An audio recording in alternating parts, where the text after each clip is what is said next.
கவி special கிச்சனில் இன்னைக்கு தீபாவளிக்காக நம்ம தட்டை எப்படி செய்யறதுன்னு நம்ம பார்க்க போகிறோம்.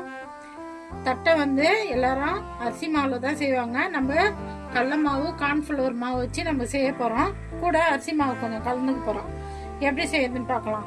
சோம்பு சேர்த்து தான் நம்ம செய்ய போகிறோம்.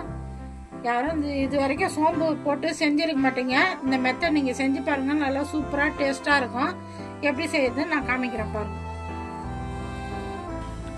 ஒரு 4 டீஸ்பூன் பொட்டுக்கடலை எடுத்து வச்சுக்கிறேன். அது கொஞ்சம் குறைன்னு நம்ம மிக்சியில் பவுட்ரு பண்ணின்னு வந்துடலாம். பொட்டுக்கடலை நம்ம ஒரு பல்ஸ் விட்டு எடுத்துன்னு வந்தாச்சு. எல்லாம் கடலப்பருப்பு ஊற வச்சு தான் தட்டையில் போடுவாங்க. நம்ம கடலப்பருப்பு போடல, பொட்டுக்கடலை தான் போடுறோம்.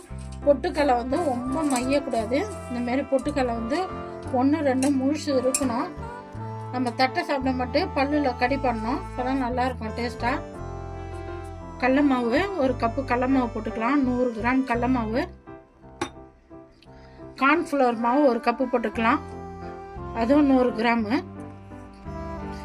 எல்லாம் ஒரே அளவு தான். நீங்கள் எந்த கப்பில் எடுக்கிறீங்களோ அந்த கப்பில் ஒரே அளவாக எடுத்துங்க. அரிசி மாவு ஒரு கப் எடுத்துக்கலாம், அதுவும் 100 கிராமு.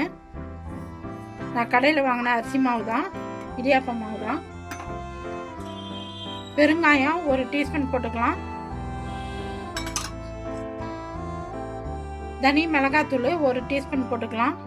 ஏன்னா நம்ம வர மிளகாய் ஒரு 3 போட போகிறோம், மிளகு ஒரு டீஸ்பூன் போட போகிறோம். அதனால் இது கலருக்காக தான். வர மிளகாய் ஒரு 3 போட்டுக்கலாம் மிக்ஸி ஜாரில். பூண்டு பல்லு ஒரு 10 பல்லு போட்டுக்கலாம் தோலோட. ஒரு கைப்பிடி கருவேப்பிலை போட்டுக்கலாம். சோம்பு ஒரு டீஸ்பூனு, மிளகு ஒரு டீஸ்பூனு மிக்சியிலே போட்டுக்கலாம். ஒரே ஒரு பல்ஸ் விட்டு குறைன்னு அரைச்சிடணும். குறைன்னு அரைச்சின்னு வந்தாச்சு. நம்ம இந்த மாவில் கலந்துக்கலாம். தட்டைக்கு தகுந்த மாதிரி உப்பு போட்டுக்கலாம்.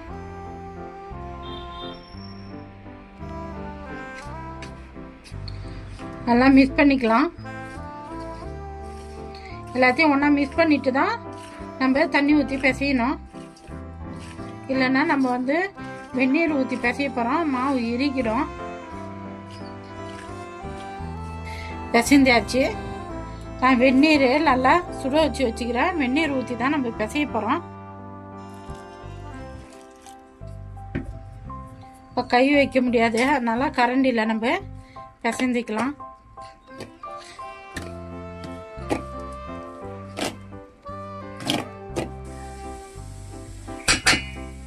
கை கொஞ்சம் சூடு பொறுக்கிற அளவு வந்துட்ட பிறகு நம்ம கையால் நல்லா பிசைஞ்சிக்கலாம். நல்லா சப்பாத்தி மாவு பதத்துக்கு நல்லா பிசைஞ்சிக்கணும். ரொம்ப டைட்டாக இருந்தால் லைட்டாக தண்ணி தெளிச்சிங்க, பிசைய மாட்டு. சப்பாத்தி மாவு பதத்துக்கு நல்லா பிசைஞ்சாச்சு. நல்லா இந்தமாரி டைட்டாக இருக்கணும். இப்போ கொஞ்சம் கொஞ்சமாக எடுத்து சின்ன சின்ன பால் மாதிரி பிடிச்சிக்கலாம்.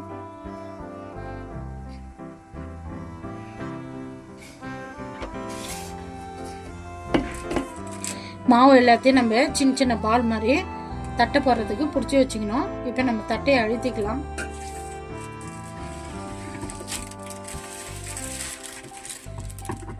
பூரி அழுத்துற சப்பாத்தி போடுற கட்டையில் தான் நம்ம போட போகிறோம். பேப்பரில் எண்ணெய் தடவிக்கணும். எண்ணெய் தடவினா தான் ஒட்டாமல் வரும் பேப்பரில்.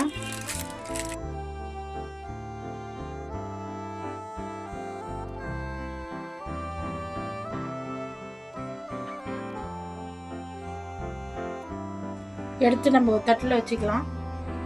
இப்போ நம்ம தட்டையெல்லாம் அழுத்தியாச்சு. இப்போ போயிட்டு நம்ம எண்ணெயில் போட்டு எடுத்துக்கலாம். தட்டை போடுறதுக்கு அடுப்பத்தை வச்சு ஒரு கடாயை வச்சு எண்ணெய் ஊற்றிக்கிறேன். எண்ணெய் சூடாகட்டும், மிதமான சூடாக இருக்கணும். சூடு ஏறிடுச்சு, நம்ம ஒரு தட்டையாக போட்டுக்கலாம்.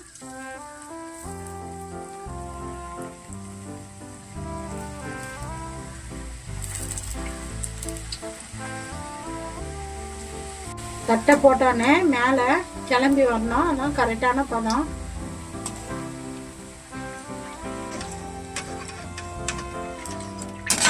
தட்டை எல்லாம் சவுந்துச்சு. நல்லா எண்ணெய் இருத்துட்டு எடுங்க.